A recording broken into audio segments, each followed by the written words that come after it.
ಅಲ್ಲ, ಅವರೇ ಕೊಡಬೇಕು. ಆದರೆ ನಾನು ಕೊಡೋದು ಮೊದಲು ನಿಮ್ಮ ಗಮನಕ್ಕೆ ತರೋದು ಒಂದೇ, ಹುಟ್ಟುತ್ತಹ ಕಾಂಗ್ರೆಸ್ ಅನ್ನು ದಯವಿಟ್ಟು ಅದನ್ನು ಅಂಡರ್ಲೈನ್ ಮಾಡ್ಕೊಳ್ಳಿ. ಯಾರಾದರೂ ಕರ್ಕೊಂಡೋಗಿ ಒಂದು ಮಾಡೋದಲ್ಲ. ಕಾಂಗ್ರೆಸ್ ಅದು ಹಾಕಿದ್ರೆ ಅದು ಬಾಯಿಂದ ಹೇಳ್ತಾರೆ ಅವರು. ನಾನು ಪ್ರಶ್ನೆ ಮಾಡಿದ್ದೀನಿ, ಎಲ್ಲರೂ ಕಾಂಗ್ರೆಸ್ ವಿರೋಧ ಮಾಡಿದ್ರು, ಶ್ರೀರಾಮ್ ಮಾಡಿದ್ರು ಅಂತೇಳಿ ನಾನು ಪ್ರಶ್ನೆ ಮಾಡಿದ್ದೀನಿ. ಕೇಳಿದ್ರು ವೆರಿ ಗುಡ್. ಅಲ್ಲ, ಶ್ರೀರಾಮ್ ಎಲ್ಲ ಕಾಂಗ್ರೆಸ್ ಅವರು ಮಾಡಲಿಲ್ಲ ಇದ್ದಾಗ ಶ್ರೀರಾಮ್ ಮಾಡಿದ್ರು. ಕರೆಕ್ಟ್, ಆಯ್ತು ಹೇಳಪ್ಪ.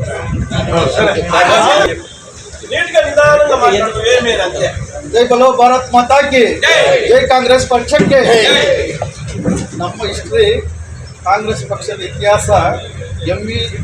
ಕೃಷ್ಣಪ್ಪನ ಕಾಲದಿಂದ ನಾವು ಕಾಂಗ್ರೆಸ್ನಲ್ಲಿ ಬೆಳೆದಿರೋರು. ನಾವು ಎಂ.ವಿ. ವೆಂಕಟಪ್ಪ, ಎಂ.ವಿ. ಕೃಷ್ಣಪ್ಪ, ಪೇಪರ್ ಮುಸಾನ್ಗೌಡರು, ಆ ಕಾಲದಿಂದ ಕೂಡ ನಾವು ಕಾಂಗ್ರೆಸ್ ಎಲ್ಲಿ ಬಿಟ್ಟು ಇದುವರೆಗೂ ನನ್ನ ಜೀವನದಲ್ಲಿ ಬೇರೆ ಕಡೆ ನಾನು ಹಿಂದ್ಗಡೆ ನೋಡಿಲ್ಲ. ಕಾಂಗ್ರೆಸ್ಸೇ ನನ್ನ ತಾಯಿ. ಕಾಂಗ್ರೆಸ್ಸನ್ನು ಬಿಟ್ಟು ಬೇರೆ ಪಕ್ಷಕ್ಕೆ ಓಟ್ ಹಾಕಿರೋದಾಗಲಿ ಅವ್ರ ಹಿಂದ್ಗಡೆ ಹೋಗಿರೋದಾಗಲಿ ಇಲ್ಲ. ನಿನ್ನೆ ಏನಾಯ್ತು ಅಂದರೆ ನಮ್ಮ ಕ್ಯಾಂಡಿಡೇಟನ್ನು ತೆಗಿಸ್ತೀವಿ ನಾವು, ನೀವು ಒಳ್ಳೆಯವರು, ನಾವು ತೆಗಿಸ್ತೀವಿ, ನೀವು ಬಂದು ಮಾತಾಡ್ಕೊಂಡು ಹೋಗಬೇಕು ಅಂತ ಒಂದು ಮಾತು ಹೇಳಿದ್ರು. ಅದಕ್ಕೋಸ್ಕರ ಹೋಗ್ತೀನಿ ಹೊರತು ಅಲ್ಲಿಗೆ ನಾನು ಕಾಂಗ್ರೆಸ್ ಅಲ್ಲ.